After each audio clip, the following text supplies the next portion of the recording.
Hello and welcome to another episode of Laptop Retrospective, and today we are continuing our series on the Surface Pro by taking a look at the Surface Pro 4. Now, at first glance, the Surface Pro 4 will not look very distinctly different from the Surface Pro 3, which I have featured earlier on this channel. However, there are some distinct differences that are very evident once you dive into it. So the Surface Pro 4 was originally released in October of 2015. Its main claim to fame was just general improvements from the Surface Pro 3. It now had Skylake CPUs, it had a thinner bezel which led to a 12.3-inch screen sporting 2736 by 1824 pixels. It also had 1024 levels of pressure sensitivity, which was up considerably from the previous generation.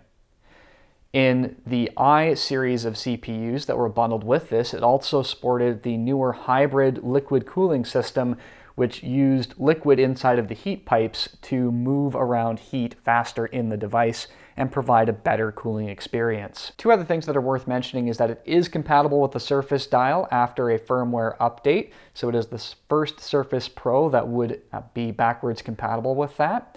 It also had a Tasteful upgrade on the front and rear camera, so they both record at 1080p. And we also have the infrared camera for Windows Hello, which is one of my favorite features on modern laptops. In terms of other specifications, the battery did shrink in size to 38.2 watt hours. It is also backwards compatible and forwards compatible with a series of type covers, Surface Pens, and other accessories. In terms of CPU options available, it came in three flavors of CPU: an M3 6Y30, which was fanless, an i5 6300U, or an i7 6650U, both of those i series having the fan present inside the device. Depending on which one of those CPUs you got, it was a series of other options available to you. The M3 had HD Graphics 515, the i5 had HD Graphics 520, and then the i7 had Iris 540. In terms of RAM and SSD bundled with this, if you got the M3, it was 4 gigabytes of RAM and 128 gigabyte SSD. That was your only option.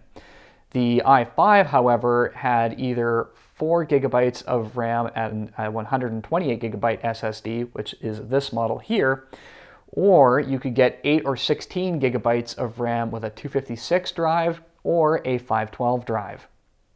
The i7 further upped the ante, only allowing 8 or 16 gigabytes with a 256 gigabyte drive, or if you got the 16 gigabytes of RAM, you had your choice of 512 and 1 terabyte as well.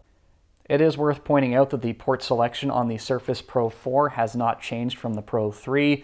It does have mini DisplayPort, USB 3.0, the Surface docking connector, a micro SD card slot in the back just underneath the kickstand, which is officially rated for 200 gigabyte cards only. And then along the left-hand side, we have the headphone microphone combo jack, the power button and volume rocker on the top. Beyond that it's the same standard Surface fare that you would expect to see.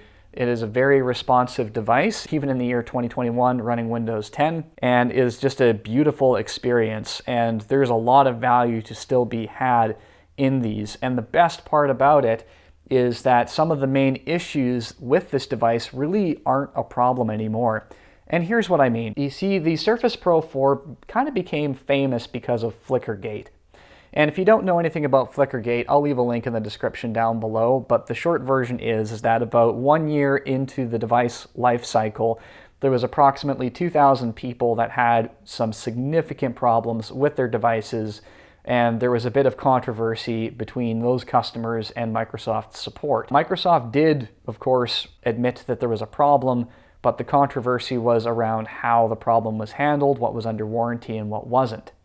The good news is, in the year 2021, if you're looking for a tablet, Flickergate really doesn't matter, because if the device was going to have that problem, it would have shown up by now. So when you go to buy it used, just make sure that the screen is in good shape and you should be Flickergate free. However, if you do have to replace this, it's actually not that difficult. This screen was in fact replaced.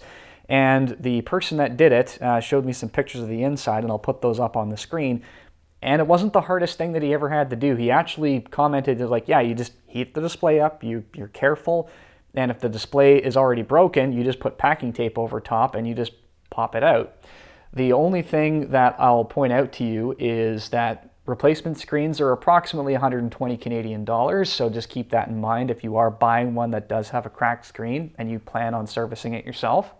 And you also want to make sure that the N-Trig board, which handles pen support, is transferred over. Most of those displays do not come with that board, so just keep in mind that there might be some transferring of parts that needs to occur between the old screen and the new screen if the new screen doesn't have those parts with it.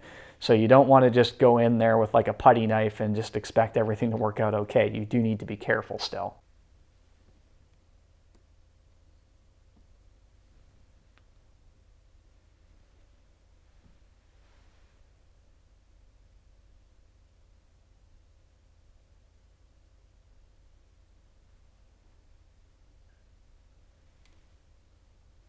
The good news is that these devices at their cheapest are approximately 350 Canadian dollars, and then they go up to about 500 depending on their condition and what accessories are bundled with them.